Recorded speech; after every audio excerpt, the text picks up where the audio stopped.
Question है, आपके पास ये एक टैंक है और इसमें लेवल एच है लिक्विड का। टैंक खाली इस बार होल से नहीं हो रहा, पाइप से हो रहा है। पाइप की लेंथ क्या है, एल है। आपको बताना है कि टैंक एच से एच डैश पे आ गया। तो क्वेश्चन है कि आपको बताना है कितने समय में ऐसा हुआ। रूल वही है, जो वॉल्यूम फ्लोइंग पर सेकंड यहाँ से निकलेगा वो नीचे होएगा। नीचे का वॉल्यूम फ्लोइंग पर सेकंड है क्या बताया था, -ADH/dt। पर इस बार ट्यूब लगी हुई है, और अगर ट्यूब लगी हुई है ऑफ लेंथ एल तो पॉइसलीज फॉर्मूला यूज करें। वॉल्यूम फ्लोइंग पर सेकंड का फॉर्मूला पॉइसली क्या कहता है, π/8 delta p r4/eta times l. Delta p का मतलब यहाँ और यहाँ का प्रेशर का डिफरेंस। अब यहाँ पे प्रेशर है कितना, P एटमोस्फेयर। यहाँ पे कितना है, P एटमोस्फेयर प्लस HROG। और तुम इन दोनों को जब माइनस करोगे तो डेल्टा P इसमें से इसे माइनस करो क्या आएगा, HROG। देख रहे हो, HROG। तो पाइप के दो एंड के क्रॉस प्रेशर का डिफरेंस आ गया। यहां से क्रॉस मल्टीप्लाई करो, हाइट वाली टर्म्स एक तरफ, बाकी टर्म्स एक तरफ। टैंक में लिक्विड पहले h हाइट पर था, जब टाइम 0 था, t टाइम पे हाइट क्या है, h डैश।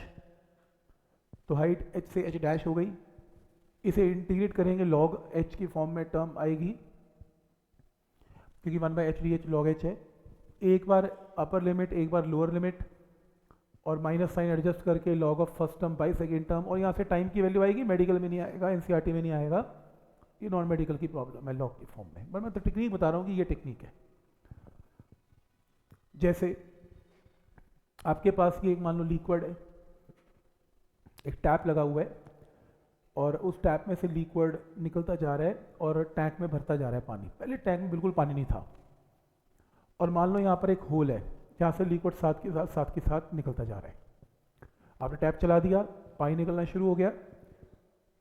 ये बताओ कि मैक्सिमम हाइट पानी की क्या अटेन होगी, ये क्वेश्चन है। मैक्सिमम हाइट क्या अटेन होगी, क्वेश्चन है। शुरू में क्या होगा, पानी भरेगा, साथ साथ निकलेगा। पानी की ना हाइट ज़्यादा नहीं होगी टैंक में, पहले तो शुरू है ना, टैप शुरू की है, तो हाइट ज़्यादा नहीं है, तो वेलोसिटी ऑफ एफ्लक्स भी ज़्यादा नहीं होगी, तो पानी स्लो निकलेगा। भरने का रेट तेज़ है, भरने का rate volume flowing per second alpha given है, भरने का रेट तेज़ है, निकलने का रेट स्लो है, तो पानी भरना शुरू हो गया। थोड़ी देर में क्या होगा, पानी की हाइट अटेन हो जाएगी, एफ्लक्स की वेलोसिटी तेज़ हो जाएगी, वॉल्यूम निकलने वाला बहुत तेज़ हो जाएगा, और भरने वाला और निकलने वाला वॉल्यूम फ्लोइंग पर सेकंड बराबर हो जाएगा। अब जब बराबर हो जाएगा तो फिर पानी वहीं का वहीं रुक जाएगा। तो जो वॉल्यूम गिर रहा है पर सेकेंड, कितना गिर रहा है, अल्फा। तो वो जो वॉल्यूम निकल रहा है पर सेकेंड, वो कितना निकल रहा है, एरिया इंटू वेलोसिटी। तो alpha is equal to area into velocity, equate करके जो हाइट आएगी वो एच मैक्स ही होगी। इसके ऊपर पानी जा नहीं सकता, स्क्वेयरिंग करके एच मैक्स निकालेगा आंसर। तो आपको लॉजिक समझ में आ रहा है कि कितना रेट से पानी गिर रहा है और कितना निकल रहा है, वो रेट एकदम बराबर है, यहां से आंसर आएगा। ठीक, तो इसका क्वेश्चन का आंसर है। फोर्सेज वाला कॉन्सेप्ट हमने ऑब्जेक्टिव में कर लिया था, इसकी जरूरत नहीं है।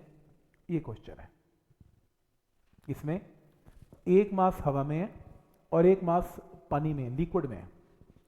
आपको बताना है इसमें एक्सेलरेशन क्या होगी। आपको इसमें मासेस की रेशियो दे दी, डेंसिटी की भी रेशियो दे दी। ये क्वेश्चन है,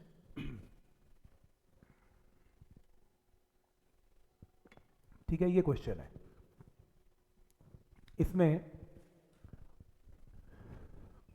अगर मान लो एक मास पानी में ना होता तो एक्सेलरेशन की वैल्यू क्या होती, mg, इसका वेट माइनस इसका weight divided by total mass, बात खत्म।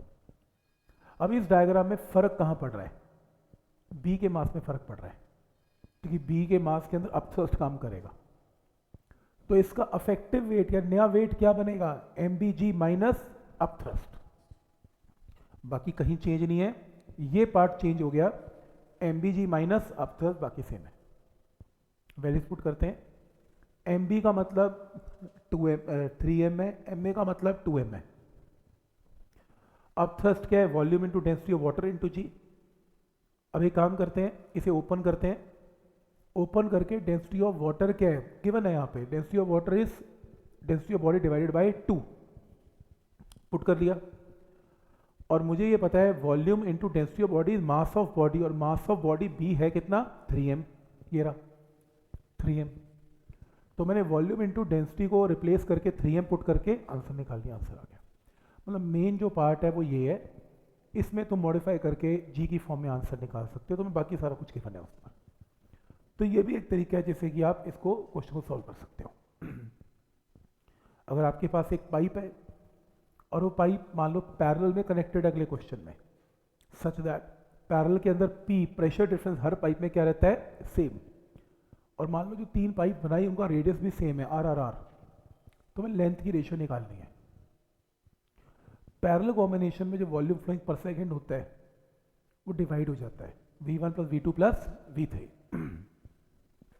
तो पॉइसलीज फॉर्मूला से पहला फॉर्मूला लगाओ वॉल्यूम फ्लोइंग पर सेकंड का, दूसरा लगाओ, तीसरा लगाओ, और जो total volume flowing per second है उसमें टोटल प्रेशर भी P है लेकिन लेंथ L है, टोटल में लेंथ L है, बाकी ट्यूब में लेंथ L1, L2 और L3 और R की वैल्यू सब में एग्जैक्टली सेम है।